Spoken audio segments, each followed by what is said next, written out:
Regional Business Manager for this area, and this is Ben Clegg. I'm Benjamin Clegg. I'm the project manager for Rocky Mountain Power. I guess how do we want to start? I guess answering questions and concerns. Well, let's do purpose and need first. There's a few comments on this before. So several people touched on why does Rocky Mountain Power need this, and Jason alluded to this earlier. I'm going to show this next slide. So today Rocky Mountain Power has a 138 kV line, comes out of our Silver Creek substation, the Park City area, and goes down to Jordanelle substation. It's at the base of Jordanelle Dam, along the old Highway 40. You can kind of see it here. It's where the dotted line ends there. Yeah, I have a pointer, excuse me. We also have a 138 kV line coming up out of Utah County, and it goes to Midway substation there on the bench. We're talking about that today. Currently, there's no 138 kV line between the two. So Jason was talking about this. What happens if we lose the transmission line coming up through Utah County? Well, what happens is we lose all of our customers at Wallsburg. We also lose all of our customers at Midway, and we're windling power for Heber Light and Power. So we're not able to serve all the load at that location at that point. Also, if we lose a line coming down from Silver Creek substation to Jordanelle, there's no way for us to carry the load for our customers that are served out of that substation. What this project does for us, and I forgive me, I don't know everybody's names. This from Heber, you mentioned a study that was done several years ago.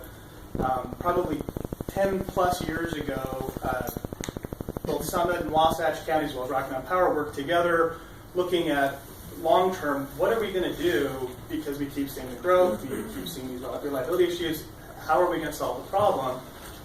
A solution was identified, and our long-term strategy was to tie Jordanelle substation to Midway substation.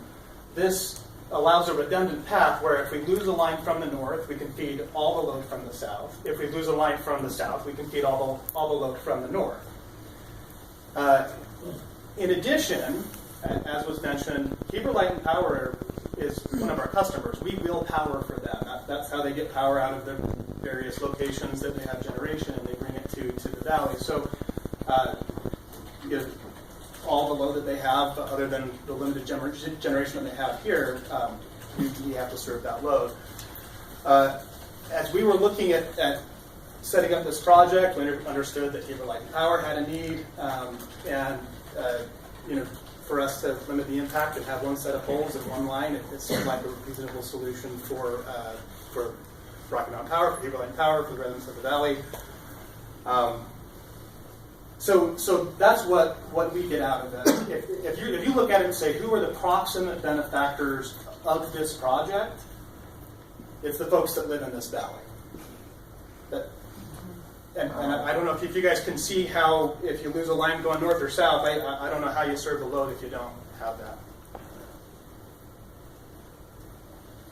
There you go. And I guess to address the concern that was from the Park City point of view, Park City, at the time we were talking to Park City, had some immediate needs and requests that were made of us by a developer. The land swap deal was requested by a developer, not by us. That wasn't the BlackRock issue. It may have been, I can't remember if it was that. I don't know. That wasn't BlackRock. No, that wasn't I mean, BlackRock. I could answer that I question. can't remember. But anyway, so we were dealing in talks with Park City regarding that. We had the immediate need of capacity and service to the residents of Park City. And in those discussions, this idea of a land swap came up from the developer to say, I'll give you property over here if you move your substation from there to there. But we also have the need to look at our future plans. Our future plans and our master plan has always called for the potential rebuilding of that line from Silver Creek to Park City. So to prudently look at it and say, well, if they're going to ask us to move and build a brand new substation, we might as well build it to our current standard, which is our 138 kV, which raises the size because of the voltage level. We would design it and build it to our new standard. when those conversations and things fell through, that became a non-issue anymore, and we could solve the immediate need of Park City with a reconductor of the existing line through here, utilizing the existing substation that was there at that same voltage. Regardless if that project had moved forward, if that land swap went through and we had built that line, we would still be here to look at this line as part of our master plan and to serve our customers in Wasatch County, including Heber Light and Power. And so both of these lines are still in our master plan. And they will, as loads develop in Park City, if they reach a critical load level, we will be back there talking to Park City to ask them, we need to do something. You're growing, you're developing, we have a need, this 46 system no longer meets your needs, we have to do something. So that conversation is not over, it's just a matter of when that development reaches that critical point, like we are reaching it here in this valley, to serve Heber Light and Power with their needs. John, been a lot talked about tonight in costs, bearing, and aesthetics of these poles and what have you. What's your take on all that? Sure. First and foremost, if I can say this, in working with Heber Light and Power, Jason and Harold over these last several years, I've never met anybody more concerned about the residents and the needs of this valley. They're fantastic. And I join with them in saying we are concerned about the customers we serve inside our service territory, south of the valley and north of the valley. From Coyote Lane North, we serve out of our Jordanelle substation. And from the end of the state park there at Deer Creek down into Wallsburg, we serve that area down Provo Canyon. They have needs as well. And that's why we're planning this project and why we're working with them. The alternative to this plan, several years ago, we actually looked at going by ourselves to build a 138 kV line through this valley. As evidenced, when we built the Jordanelle substation, we built a mile south of that line to a line that goes nowhere. That was in 2004. So back in 2004, we had plans to eventually get through this valley. Now, I can't speak to why those lines that line was not eventually built on our own, because I wasn't there. That was before my time. But we were looking at trying to get a line through this valley a long time ago. Now, fast forward to today and to the current situation that we find ourselves in, is we have the local utility that has a need to build this for your local residents in the valley. And we have a need for our residents and customers we serve inside Wasatch County. Now, will there be some benefits beyond the Wasatch County? Yes, we are a regional transmission provider. But the bulk of the benefits are for this valley and this Wasatch County area. The joining of the two utilities to work together eliminate an entire path of the transmission line by itself, which would be about 60 feet wide and be about the same range and height, maybe about 10 feet shorter than going with Heber Light and Power on their corridor that they have today. We get one path on one set of poles. Both utilities are being utilized in accomplishing the needs of both on one corridor through this valley, rather than having two. Okay. I'd like to open it up for the other commissioners for questions. I'm not going to open it up for public comment to you guys, but I would like the other commissioners who are going to make this decision, if they have any questions for you, to be able to ask them at this time. John, I got a good question for you. In the last 5 years, how many times has the power gone down from the south or from the north?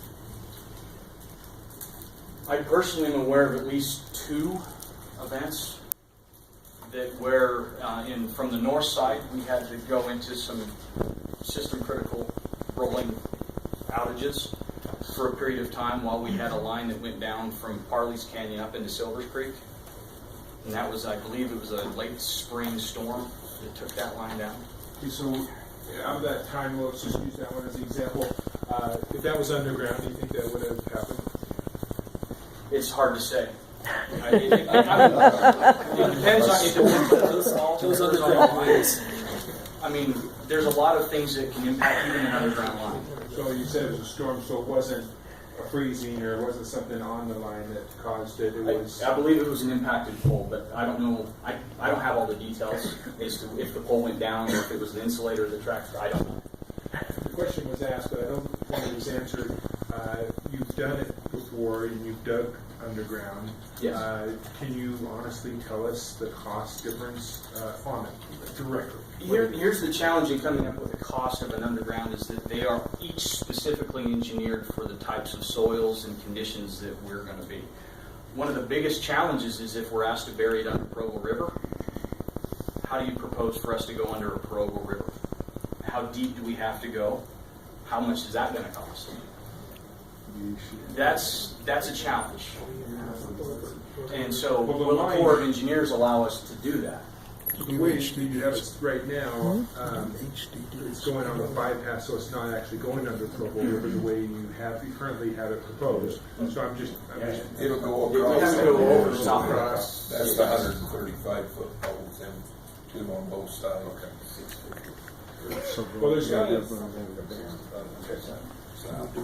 Those were my main questions. So my concern was that if it's only happened twice in 2 years, I don't know if that's actually a winning point. Those are the only ones I'm aware of. Yeah, I'm not a system We would have operator. to research that specifically to give you the exact details Well, on that, but those those are the ones that we know off the top We of can our get that head while you're information, asking. yes. Yeah. So just maybe get that more in the future. Go ahead, Joe. I can answer one question, and that is I was on the Beaver Light and Power Board when they made this decision, and part of the reason that line didn't go is because in the compromise, you were still just babies then, but in the compromise, where they divided up the relative Service territories? yeah, certain territories. When they did that, they said, if we're going to build a power line across the valley, we need to do it together. And that was, I think that's why it stopped anything that was being proposed at that time. So clear back, I don't know, old, so that's a long time ago. Then clear back then, they said, no, if we're going to build a power line, and then the need for it was obvious then. I mean, this was a long time ago. The need was obvious then, but they said, no, if we're going to do it, we're going to do it together and save a line. So, That makes sense. yeah. The other thing that I'm impressed with is how did a guy named Watts get to be? Lucky, I guess. Yeah. No, what I wanted to know Amber. was, Maybe it's Amber. yeah, what is the relative cost sharing on this project between Rocky Mountain Power and Beaver Light Power? So the way the statute reads is that the cost we would be to build the overhead version of, to meet the capabilities of what we need, would be our input into the project. Any incremental cost to bury that line would be borne by the requesting party. And I'd like to add to that, and maybe to clarify, are you talking about the existing agreement that we have rather than if you were to Band-Aid something else? Yeah. In Oh, other yeah. words, with Okay. this proposal, what is the relative Yeah, so cost sharing between the two parties? it's really complicated to answer the question, but there's an agreement, and after final siting, Heber Light and Power has the opportunity to make their final betterment elections for that, so there is the ability for it to change. But if you're talking about really rough numbers, about 80-20, where they have the existing line, and then it's an accommodation to go with them. So 80-20, Yeah. which direction? Rocky Mountain Power, 80-80. Good. Is there any other questions? Go ahead. One last question, I'm sorry, is when you guys prepared all this, were there studies, have you guys discussed preparing a study so maybe we could present it better to the community? I haven't seen that, so I'm just A asking. specific study for, What you're planning, if maybe there was an alternative besides the way you repaired it, was there maybe a study to say, hey, we could do it underground for this, or I'm just asking, what studies have been prepared to maybe let the community know? We're an overhead transmission provider, and that's what we designed to. Now, we are not opposed to burying the lines if there's a party that is willing to bear that incremental cost. We had several years ago, up on top of Deer Valley, a developer came to us and asked us to bury that existing 46 kV line that was there. And they bore that cost to bury it. So there's a section up on top of Deer Valley that's already buried in our system. And that was at the cost of that developer. And so if parties want to join together to help pay for that, we're not opposed to that at all. I'd just like to add, I think there's been obviously a lot of concern about this, and it's understandable. And talking with Jason and Harold, and there's this giant range of costs. Don talked about this as well, but until we really know, where do you want us to go underground? Where do you want us to come up? Are you going to bear the cost? What's the routing of this? All of those things will feed into what the actual estimated cost would be, and until you get to that point, we really don't know what to estimate. All we can give is really quite a rough range, and I hope you can appreciate that until you really know those details, it's really hard to pin something down with more. So you need to study. All right, is there any other questions or that for these guys? Thanks, John. Appreciate you guys very much.